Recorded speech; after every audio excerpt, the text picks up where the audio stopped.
Hello, everybody. I am Bob DeMarzo with the Channel Partners Conference and Expo and MSP Summit, which will be taking place at the end of March in Las Vegas. I am joined by our Tuesday motivational keynote speaker, Chris McChesney, who happens to be the global practice leader at Franklin Covey on the topic of execution. Chris is going to be keynoting on the four principles of execution. He is a writer, he is a coach, he is a mentor, he is a consultant around execution for business leaders. Chris, welcome to the broadcast. First of all, it's great to have you. Thanks, Bobby. Second of all, we're going to get into some of the key components of your keynote. I'm not going to spoil it for the folks that are watching this. Hopefully, they'll all register and come to Las Vegas for the Channel Partners Conference and Expo. But, Chris, what has motivated you to really dedicate your life's work around execution for business leaders and other high performers? Yeah, I think that's fair. So we've been on this topic. I say I head up a team, but this team's been together and on this topic for 22 years. And I've got a raging case of attention deficit hyperactivity disorder. So somebody with ADHD that stays on the same topic for 22 years, Pretty good. It's a good topic. So I can tell you the moment it happened that started it. Ram Charan, I don't know if you know that name, wrote the original book on execution, wrote What the CEO Wants You to Know. He was advising Franklin Covey. We develop leaders. He says, two questions. First question, he asks us, what do leaders struggle with more, strategy or execution? We say, execution. His second question got us. He said, what do we educate them in? What do we teach them? If you go to business school, if you get an MBA, do you learn execution or do you learn strategy and business planning, right? And Yeah. it was this real profound punch that what leaders struggle with most is not what they are educated in. And that was 2001. And that started, so we're now 4,000 organizations, 20 plus years, really falling in love with the problem of how do you execute strategy when it requires a change in human behavior. That's the kicker part of it. Yeah, first of all, great shout out to Ram Charan. Love the guy, Me too. followed his work, saw him many, many Right on. times. Chris, what are some of your principles? You don't have to give all four away. Yeah. I wouldn't want you to. I No. want them to come to the event. I'll But give you the what are headline. the key principles? Give me. Yeah. Let me give you the headlines. So if you think about flying an airplane, there's four principles of flight, right? It's lift, thrust, weight, drag. Well, when it comes to executing that requires a change in behavior, it's focus, leverage, engagement, and accountability. So each one of the disciplines is around how we've learned, like those principles, we didn't invent those. Those have always been there. But each discipline is around how to apply focus, right? In other words, how to translate strategic intent to the fewest number of executable targets in an organization. Leverage, how to make sure that each of those targets is a winnable game. Engagement, how do we tap hearts and minds and not just get people's backs and their time? And then accountability, how do we apply force against that leverage on a consistent basis in order to drive a priority that would otherwise be destroyed by the day job? That's a high level. I don't think I've ever said it that succinctly. Are we recording this? It's perfect.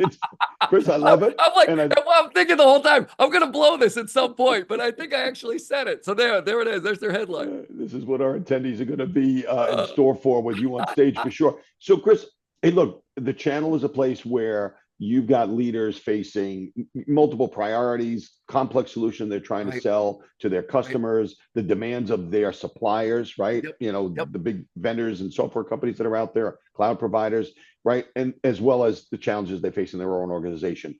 So what is your advice to that particular group of people? Many would call them entrepreneurs, right? Whether they're in large organizations or not, when it comes to execution in this space. So one of the things that we really believe is that good execution does not like complexity. And that's really frustrating for most leaders who are dealing with a lot of complexity. The two best friends of good, and you know that the two best friends of good execution are simplicity and transparency. And so one of the things I'm going to have the participants really do up front is to sort of break their brain into a couple of columns. So there's all the work required to maintain the operation. Move that over to one side, right? Life support. Then there's all of the things I can do with money and authority, what we call stroke of the pen. And then there are those critical priorities that aren't responding to either one. In other words, we're not getting them done now. We don't have the momentum today to do it, and I can't buy it. I can't just mandate it. And that's a small subset of the whole totality of things that you're responsible for. So we're gonna really treat those things differently. In a sense, we're gonna take them to intensive care. And we're gonna look at two questions, like what goes to intensive care? And then what does intensive care look like? And that's sort of the thrust of the time that we have together, is really around those two questions. Yeah, they're going to have a lot in intensive care. This is going to be an audience with Yeah, a lot of right? patients in there for sure. Right? I think you're going to be able to help them And immensely. depending on your organizational structure and the functions that you can rely on, you can take more or less. But I'm going to give some really clear line in the sand parameters for when you break an organization when it comes to execution. Hey, Chris, do you have an execution hero? I'm sure there's business leaders, organizational people in government, wherever it's from.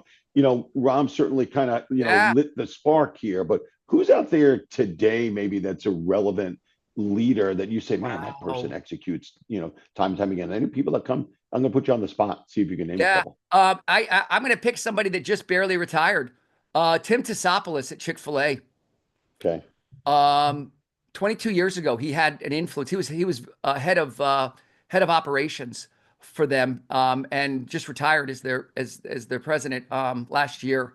And just, in any given intersection in America, a Chick-fil-A will outproduce a McDonald's 5-1 on revenue, working 6 days a week instead of 7.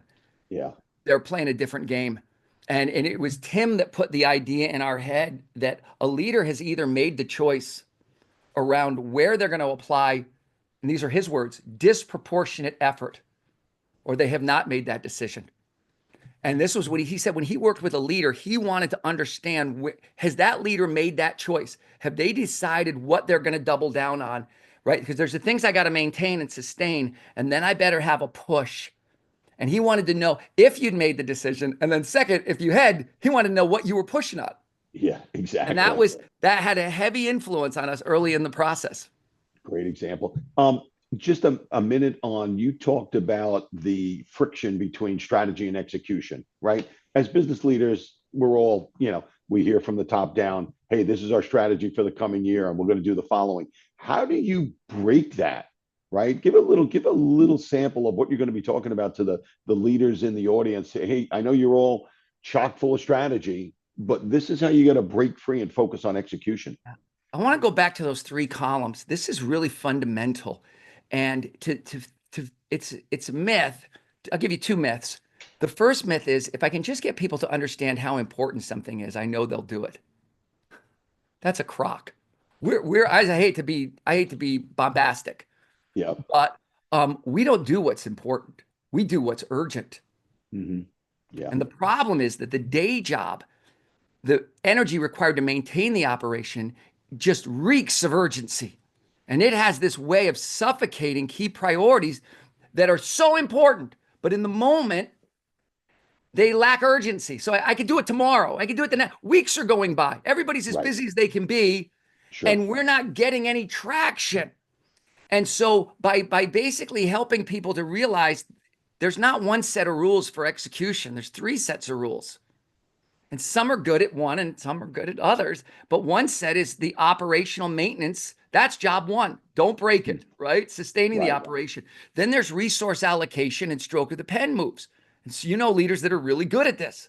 Yeah. But this middle column, Stephen Covey used to say, you can purchase people's backs and their time, but human beings only volunteer hearts and minds. And there are certain results in an organization. It's a very practical reality that some things aren't going to work if they're not into it. Interesting. And how do we win hearts and minds on critical objectives that are not as urgent as the day-to-day? And in our experience, if they're in business, if they're thriving, they're pretty good at the outside columns. And it's really this center column around how do you drive priorities that are not inherently urgent on their own, and really developing a set of skills to create a little bit of pull in an organization rather than a push, just around a few key things. And that, if they could start with that mindset, they really get into our stuff. Oh, But that's the opening mindset. I absolutely love it. And look, for the people, for the attendees, for the leaders coming to Channel Partners Conference and Expo, this is not, putting paper, pen to paper and saying, okay, here's how I'm going to execute 1, 2, 3. What you're talking about is tying it in to culture. Fascinating discussion. Chris, I'm gonna end on this note with you. I had a channel partner say to me, hey, I don't really care if my competitors know my business model, right? We're all out there kind of doing the same thing at the end of the day. What they can't do as good as me is execute. And I remember, I mean, this was years ago. This was before we started talking. And like that to me is the heart and soul of what you're discussing, I've had right? executives joke about this and sort of mock people for like NDAs and things, saying, what good is this strategy? We can't execute it. We think they're going to execute it. Exactly. That's a great point. That's a great point. You're serious. Like I'm bleeding this strategy. This is everything to me, and we can't execute it. You really think they're going to execute it? Well, and let me tell you something. I think that for the attendees coming to my event in the audience, or those that we can reach, by these videos and the other writings that we're doing, to understand how to execute, that's what's going to separate the market. It's not I sell this product, you sell that product. It's really like a muscle, and you might get the concepts, but I'll be real honest with everybody. This is something you have to work on, and the more you work on it, the better you get at it. But we've seen organizations, we've seen leaders that have developed that muscle, and it's not just an execution competitive advantage, it's a strategic competitive advantage, because you can run variation and natural selection faster than anybody else. You can run trial and error if you can execute.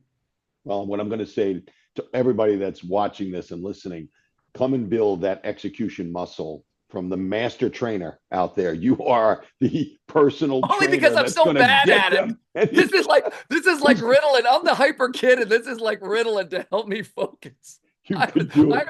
Hey, I am as bad as every entrepreneur when it comes. Matter of fact, the Dallas Morning News said their article when the 4 disciplines came out was Ritalin kid helps companies focus. Like that was the tag. So I'm in it with you. I'm very skeptical of the word expert. We're just into the problem, people. I would interpret it as incredible energy. Well, listen, Chris, I'm going to end it on that note. I want everybody that's viewing, listening, and watching, register, come to the Channel Partners Conference and Expo, the world's largest independent gathering of channel partners. There's nothing like it in the world. 7,000 to 8,000 channel leaders are going to be taking the floor at the Venetian Conference Center. We've got a conference track. We've got keynotes. Chris is a big part of that. Come Tuesday to see Chris. Chris, thanks for being here. And I hope to see all of you in Las Vegas at the end of March. Come to the Channel Partners Conference. See Chris. Learn how to execute. Thanks again. Thanks, sir.